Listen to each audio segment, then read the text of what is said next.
Hey everybody, welcome to the Ronline Report. Today's guest needs no introduction, but I'm going to introduce her anyway. She is 8-time Ms. Olympia. Many consider her the greatest Ms. Olympia of all time. Lenda Murray. How are you, Lenda? I'm great, Ron. I'm great. Glad to be here.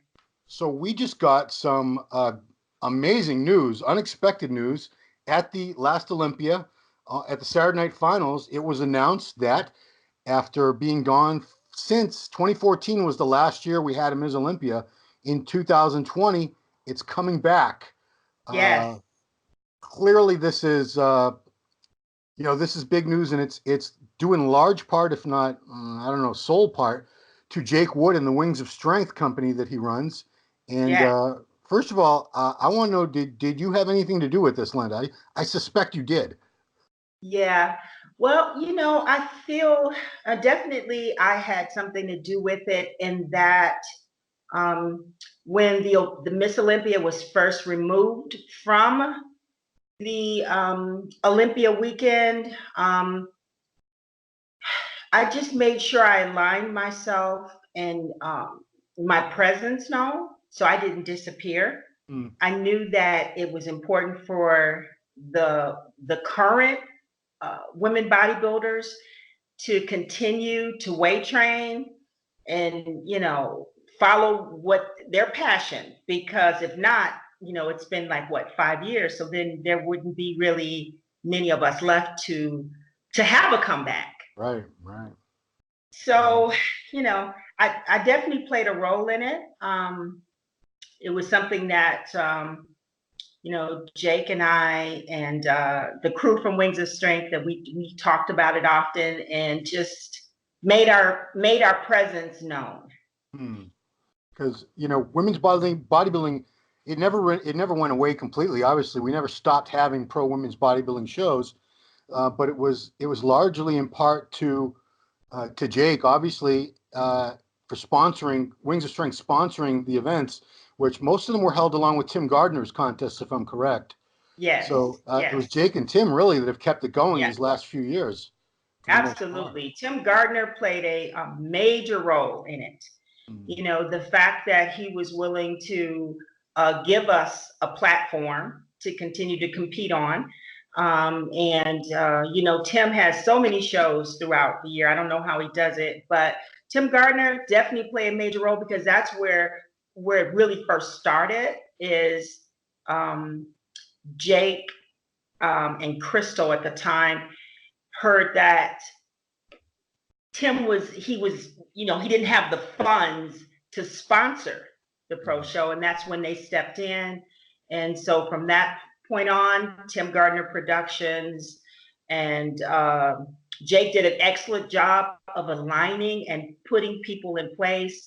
And so that's really where it began. Yeah. Now I'm curious. I had Jake on the show a couple months ago, and I kind of got the backstory of how he started Wings of Strength and all that.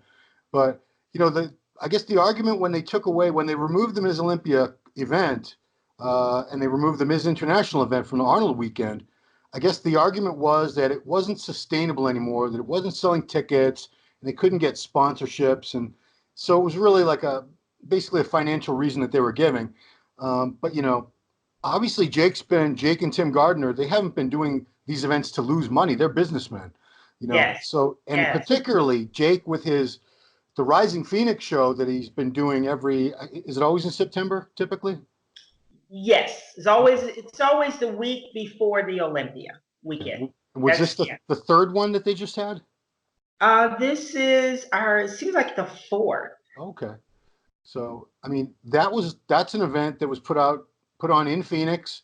It's all female competitors, so Yes, it wasn't riding the coattails of some men's pro event at all. there you go. And not only that, but Jake managed to get sponsorship so that the first prize, what was it this year? Cash was how much for the first prize? Cash 50 grand, and then he always loves coming up with these. I guess the cars that we drive. This year was a Hellcat, so Hella, she drove away with Hella Wow. drove away in this incredible, Hellcat. And last year Alina drove away in a customized Corvette.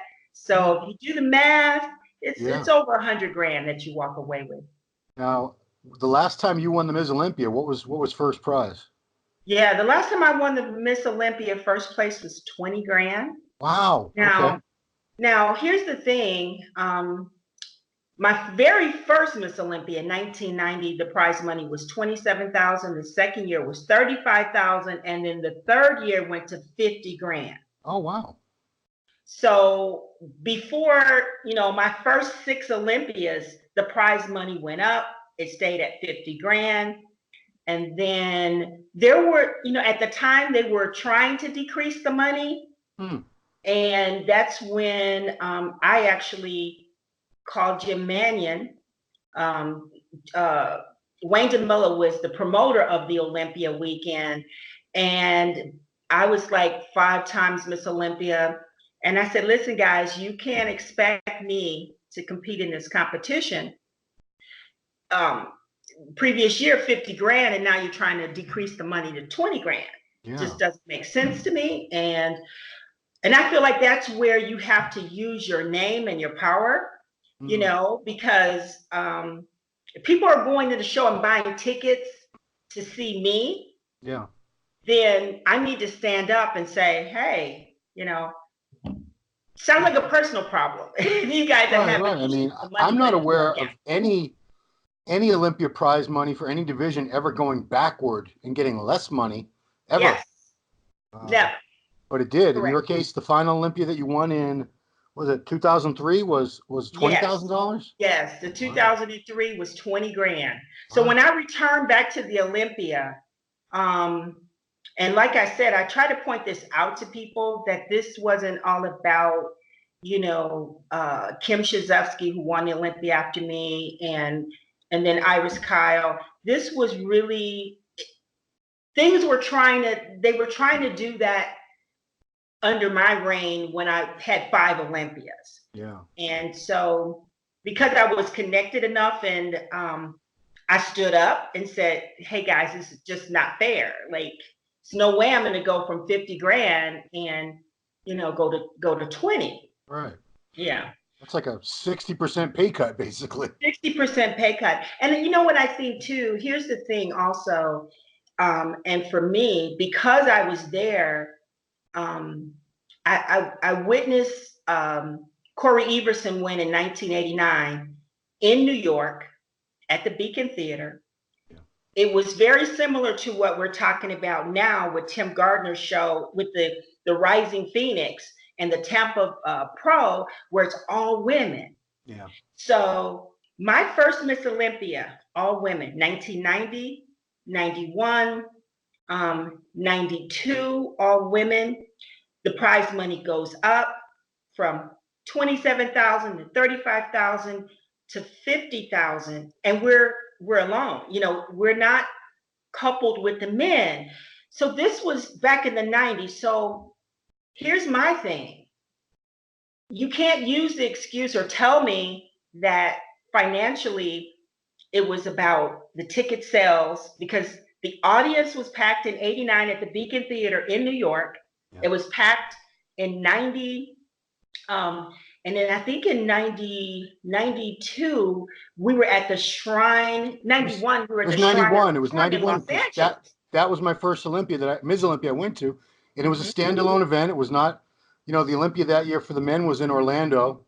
The women's Olympia was in Los Angeles. You and Bev Francis battled it out. That's right. Shrine Theater, where they've held the Academy Awards there many times. Absolutely. Huge theater. I don't know what, probably seats like about 7,000 or 8,000 people. And it was full, and it was all people who bought tickets for women's bodybuilding, because we didn't have bikini and wellness or figure and all. It was purely people that came to see female bodybuilders. So absolutely. But then, we've had this discussion before. Things kind of changed as the women got more extreme looking, and I don't know if it really did drive away fans and sponsors as much as we're led to believe. Do you think it did? Well, I think that,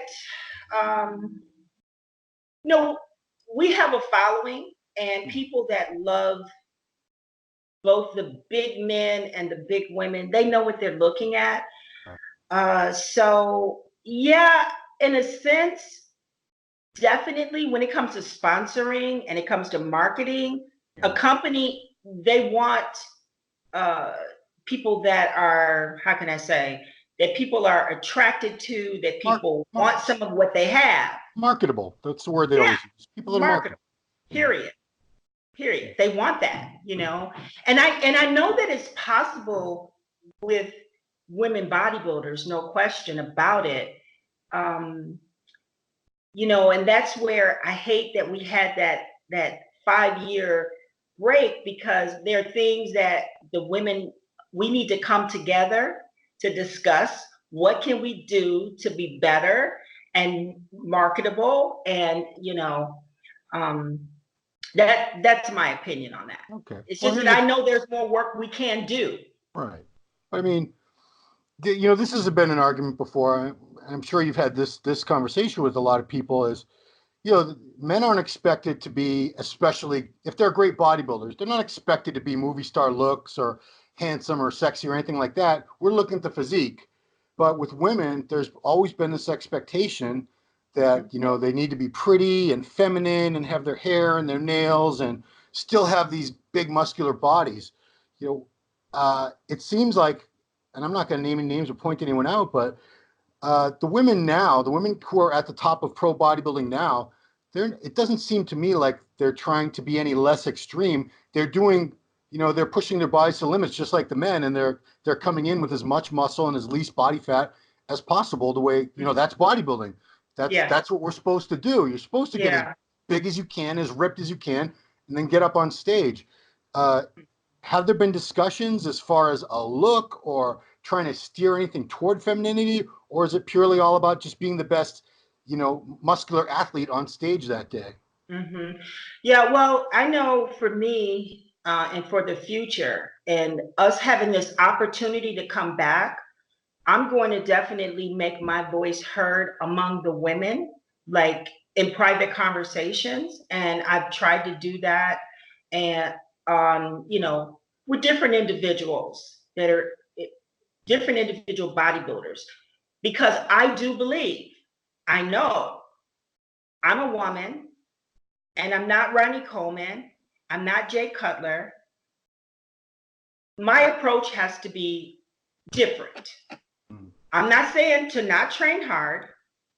I'm not saying to not diet hard, but I feel that, and here's what I saw at the Olympia weekend. Okay. From my background and being a part of like professional cheerleading, my foundation basically came from girly hair, makeup, rah, rah, rah. And then I transitioned into being a professional bodybuilder. I feel that at the Olympia weekend, what I saw, I fell in love. I've always loved women's fitness. I fell in love this year with women figure, the figure pros at the Olympia, and I fell in absolute love with the competitors' women's physique. The Olympia weekend is the best of the best. I've been at these shows all year long. I got to see the women bodybuilders, figure fitness, and all of them. I saw the ones that were trying to qualify for the Olympia. Now I'm at the Olympia. I see the top 10, and I saw a difference in that the women bodybuilders, we have to do some of what I see, what I admired and saw in figure. Every single girl in that top 10, she was polished. She was polished from head to toe. Skin looked good. Their presentation of their physiques, each of them stayed in their lane. One wasn't trying to be, you know, the Puerto Rican champion. She came and she had, you could see her Puerto Rican flair, but she was perfection.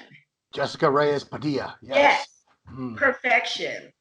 And she sparkled and she shined. And in figure, Sydney shined, they all shined. They were all complete. They were the best in the world. And so when I look at women bodybuilders, what I expect the same thing. I expect you to, and see, here's the thing that I have an issue with. I noticed that in physique, those women, they come in hard. They have ripped glutes, and they pulled it off. They give me great posing routines. Some, they don't all have ripped glutes. Ripped glutes doesn't look good on everybody, you know. So what I'm saying to the women bodybuilders is, you know, we've gone through this transition, and we had this period of time where, you know, I guess we were still like we were still trying to hold on, but you have to give me the same exact thing that I saw in the figure competitors and the women's physique. There's no excuse. Well, see, you have a platform because you probably can personally reach any of those women right now if you wanted to. And you guys probably have ways of, you know, at every show, either all the women bodybuilders are competing or most of them are there to support each other. I've noticed that all the wings, are, any show that Tim puts on, you guys really come out and force to support each other. You know, up on stage, everyone wants to beat. It's war. I understand that, but I find it admirable how you guys travel to all these shows and sit there in the audience and cheer each other on when, you know, the men really can't be bothered to do that for each other. It's like, nah, screw you, dude. But I see so much more camaraderie and just sisterhood among the women. It's really cool to see. And you're right there. You're at every show, pretty much every Wings of Strength sponsored show. Yeah. So you're kind of like the den mother. I am. I'm the den mother, you know, and I like slowly worked into my role of, and I try to be honest with the women. You know, I don't know. It's trying to figure that out with bodybuilding, you know, with the women. And yes, it's hardcore, but I also think that figure and physique is hardcore, what they have to do, you know. So I know how much work it takes. And as a pro, when I'm sitting in the audience and I see an athlete, I recognize that you spent all your time training and dieting, but you didn't spend very much time entertaining me because you're a pro. If you don't know how to do a great posing routine, then hire someone to do it. If you're you don't understand like the way your hair should look, because if you're on stage, this is about the physique. The head is part of it's part of your physique. And if you're up there and there's something that's distracting, well, guess what? Every single athlete's in great shape. So, you know, you can go and win that title, but are you going to represent us? Is it helping the sport? So I mean, it's challenging talking to some of the women. It really is, because we're just like our egos, and we're just like hardcore. And I know what I'm talking about, and I don't want to hear that. And why are you talking about my makeup? Why are you talking about my suit? I'm like, hey, you're a pro. Yeah. You know, I'm not going to point anyone out. I hate doing that because then they all get mad at me. But have you seen? I've seen a couple competitors that what you said just sort of reminded me, where the hairstyle was distracting. You know, if someone's got like a shaved head and very super long braids, I'm looking at the hair, and I'm trying to look at the physique, but I keep looking at the hair, and you know, maybe that's just my problem, but. I mean, I don't think any guy, like if I see a guy with a 3-foot high blue mohawk, that's distracting. I would talk to him after the show and say, you know what? I know you want to be different and you have your own look and this is your personality, but all I'm looking at is that blue mohawk when you're up there. Maybe go with tone it down a little bit somehow.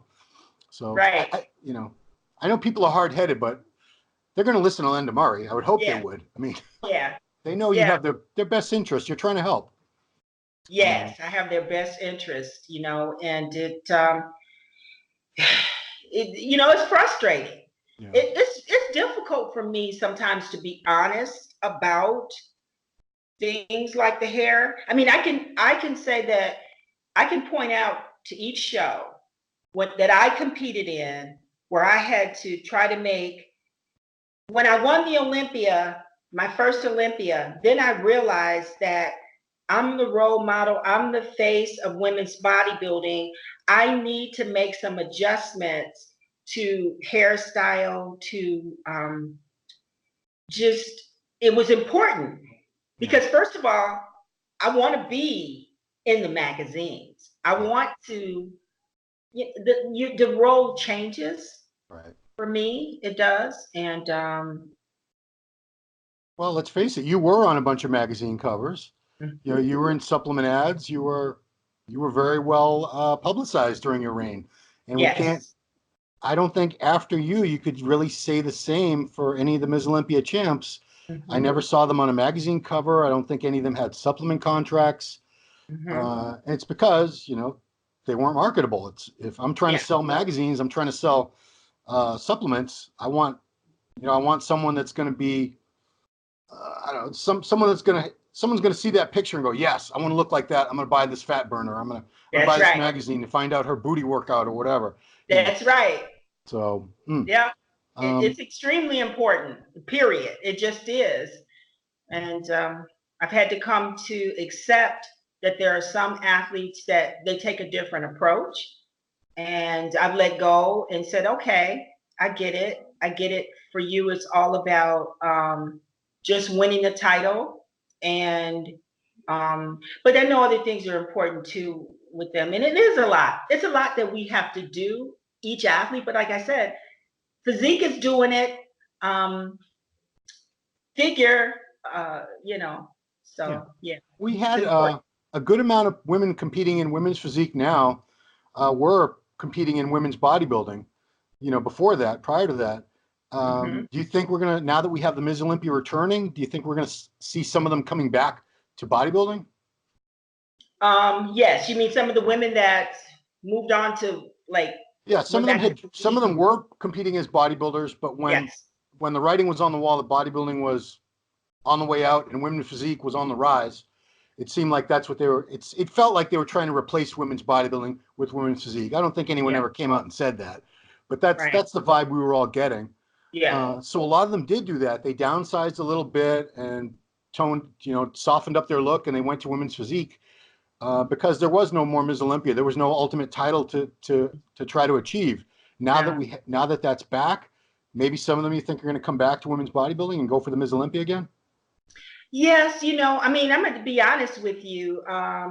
When I watch a women's physique competition, Mm. I immediately, I mean, I see the women. I'm like, you're a bodybuilder. Yeah. Yeah. You're a bodybuilder, and I guess I understand why making the transition and saying, okay, I don't want to go over into bodybuilding because I don't want to have that stigma or be about, but it's also the way they walk, just the way they walk. You notice, you see, as soon as that female walks out, it's not even so much about her level of muscularity. She walks like a bodybuilder. Yeah. She's like, she doesn't have maybe she needs to take some dance classes to be able to present that body. But there are a lot of the women in women's physique are tough. Yeah. Most of them are always in great shape. Oh yeah. And some of them is just that fine line. And I see them where, I feel like you're a female bodybuilder, Right. and that they would be great in female bodybuilding. Right. Yeah. I mean, I think women's physique has the greatest range of bodies. You'll see some of them I've seen some of them at some of the other shows, like maybe in Toronto or something, where there's a big class of women's physique, and some of them aren't any bigger than women's figure pros. I see some women's figure pros that are bigger muscular wise than some of the women's physique pros. But there are a couple. There's definitely always a few women's physique where you say, "Wow, she should just do bodybuilding." But I don't think they don't see it as having as many opportunities as women's physique. Yeah. But, I think that's Well, changing. yeah, that's definitely changing. For me, the opportunities are with women's bodybuilding. I Mm. think that's, what Jake is doing in the sport for the women. The opportunities are definitely here. You know, I watched. I'm going to bring this up. I watched Sheila Black. Yes. Sheila Black competed in the Rising Phoenix last year, and I think she did. I think she placed third. I'm not sure it was third or third. I believe it was third. Sheila comes in amazing shape. She is an artist, and I watched an interview where she made a comment and she talked about why she made the transition from leaving women's bodybuilding, knowing knowing the prize money, knowing all of that, and she made that transition and went back to women's physique. I got to watch her all year compete in shows. A lot of Tim Gardner shows. She did extremely well. She placed second and won, and she was 1 point away from winning. I believe that was, not sure if that was Toronto. She won in Tampa, I believe. I was there. She won Tampa. She won Tampa. She won Tampa. Mm-hmm. So I was really interested in seeing what would happen at the Olympia. And so at the Olympia, she didn't place in the top 10. She was in great shape. Yeah. But I think that's an example again of her physique and her structure. She doesn't have the same, like I'm going to say, that X factor I call, where you see someone with that super tiny waist and the shoulders and the quads and the flare. Yep. And so that was a decision that she had to make, and she said she made it because she loved the artistry. Mm. She loved the presentation of what women's physique, what they brought and what they were offering. Mm. So I really got that, and I really understand that. But I think too, there's a price to pay, because what I would like to see is somebody like a Sheila Black or some of these other competitors that tend to dot all the I's, and as far as the physique and presentation and their look and their hair. Let's do that in women's bodybuilding. Yeah. I mean, you talk about the presentation, the posing routines. Well, I remember going to MsOlympia years ago in the 90s, and you guys had fantastic routines and presentation. Yeah. I think pretty much everybody on that stage in that era either used a choreographer or they didn't need to, just because they had like a dance and choreography background of their own. Like, you being a professional cheerleader before bodybuilding, did you need a choreographer? No, I did not need a choreographer, but what I did learn is, and that's when you're constantly trying to improve, I realized that there's a certain way that you have to pose and present yourself. And so I had to transition from being on the football field, being a cheerleader and dancing and doing moves, and try to find my way into how do I present my muscularity in a way that's entertaining. And it takes a lot of work to put on a great posing routine. Every single athlete, we all have that potential to do that, but you got to start working on it 10 weeks out. You can't be brain dead 4 weeks or 3 weeks out and think you're going to put together something. You have to work at it all, and that's what makes us professionals. Yeah. I mean, the fact that it's not judged probably has an influence. A lot of women probably think, I know I've talked to a lot of guys. They say, well, it's not judged. Why am I gonna bother spending hours putting this routine together when it's not even scored? But yeah, that's a cop out. How awkward is it to see someone up there that you can see they're making it up as they go along? Yeah, you can see them pause and think about the next pose, and they're repeating poses, and they're just going back and forth on the stage with their hand to their ear. It's awkward. Yes. And they got to think now. I mean, to me, if I'm an athlete and I'm competing in the Olympia, and you bring everything, you dot your I's and cross your T's, but you don't put together a posing routine. Well, guess what? When I'm on stage and I'm entertaining and I made sure that I have a routine that's entertaining to the audience, I have more followers, people that want to see me, people, I can command certain things. I'm going to get sponsorships, whereas you decided to not do that. So you decide to not do that. Don't get upset. Don't get upset, Yeah. Okay, I got to throw something in.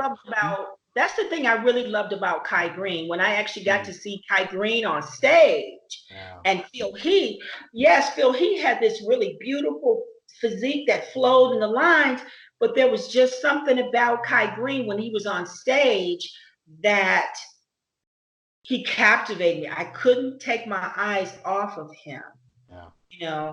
And so those routines of Kai's are probably among, I don't know how many pro shows I've been to, a few hundred at this point in my life, and there's nobody I've seen some great posers, but he's just so unique. There's nobody that does the things that guy does on stage. Nobody can do those things. Yes. He's going to be at Comic-Con tomorrow. You said what? He's going to be at Comic-Con tomorrow in New York City with his new graphic novel. There you go. Yeah. And some of the athletes want to get upset. I mean, I've actually heard bikini competitors at a show, and they didn't place in the top 10, and they would actually say something about, I don't think your face and beauty should matter. And I'm like, are you kidding me? Oh, okay. So, in bikini? I don't know. Yeah, they so people, it's amazing. To me, you have to, if you're a pro, you have to dot every I, cross every T. If we're going to talk about bikini, Lenda, I mean, I want to say facial beauty is probably 30 to 50% of how well they do. Absolutely. They all have fantastic bodies, little perky bodies, obviously. Half of them are from Brazil, and they're all beautiful girls. So yeah, you can't be a homely female and expect to go kill it in women's bikini. No, just can't. It is what it is. Yeah. I don't get it when people get upset about it. So I'm like, okay, Before we move on to your new supplement line, I have to throw this out there just because it's my wife. I was on your Instagram listening to you talk about your new product, and my wife says, "Who's that?" I said, "That's Lenda Murray." She goes, "You know what? She still has a real squeaky, girly voice." So yeah. After all these years as a top pro bodybuilder, I'm not going to get. You're not judged by your voice whether it's squeaky or baritone, but just props to you, Lenda. That's all I want to say. Props to you. Thank you. Tell her I said thank you so much. You're welcome. All right, so now let's talk about this. You now have your own company called Crystal Planet Nutrition, and you've just launched your first product, Adaptogen Complex. So what is Adaptogen Complex? Yes. Well, the Adaptogen Complex, we call it Adaptogen Complex because we have two adaptogens, two herbs, Ashwagandha and rhodiola, and both are organic, and they're adaptogens. So at this point in my life, you have to learn I try to really take care of my health. I'm concerned about trying to do things in I'm not going to say necessarily a natural way, but I try to have balance in my life. And so what adaptogens do, basically, it adapts to you and what your body is going through. So when I started to see my body change as far as just having issues with if I drink too much caffeine, or if I have 2 glasses of wine, if it was just a variety of different things that I was experiencing. And so I had to learn how to really take care of myself consistently, and it not be all about 9 months of training and dieting, and then 3 months of just like stuffing anything into my body and into my face. Yeah. So, and I really need to be in a place where, for me to be on the road and stay and be with all these young athletes going to Romania and one weekend in Tampa, I had to find a place to help me with anxiety.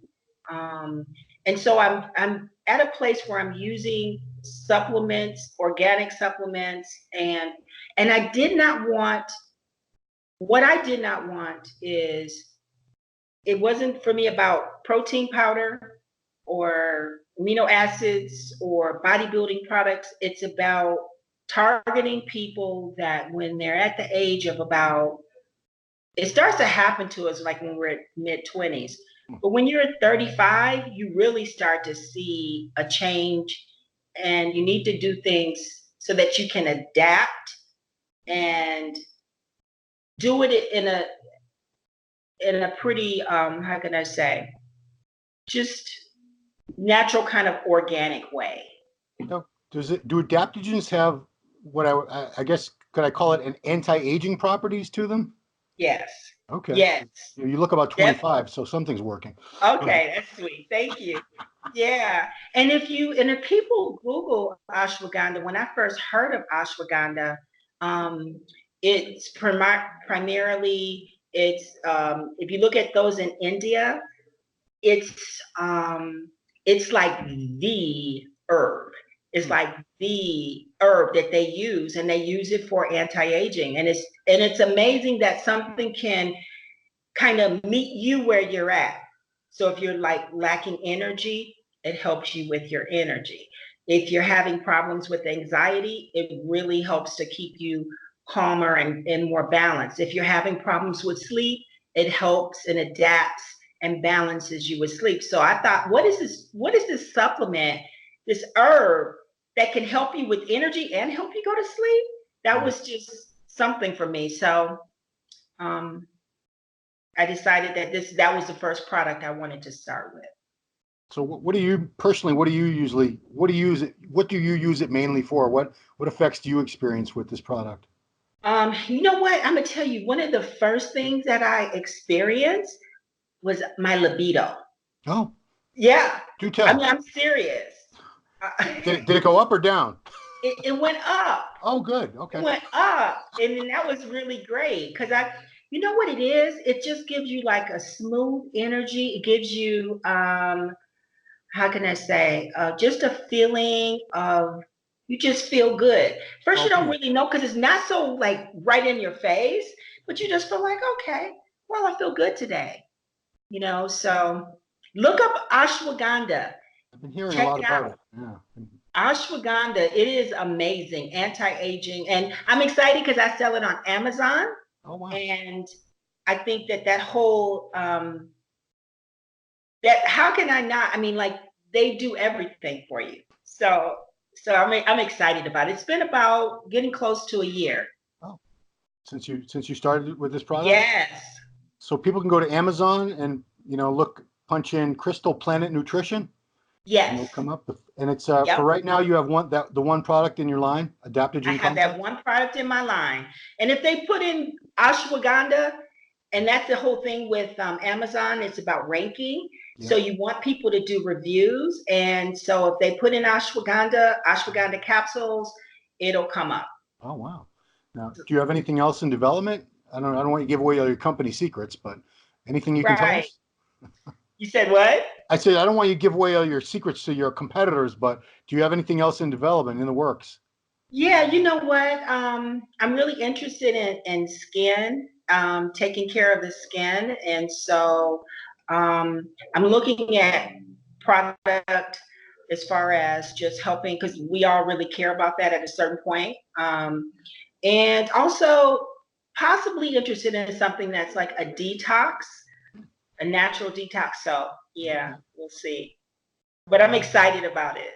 I'm Yeah, taking it one step at a time. cool. So Amazon, that's primarily where you sell this? Yes, Uh, yes. Go is there on a good, Amazon, you put in ashwagandha. The name of the company is Crystal Planet Nutrition.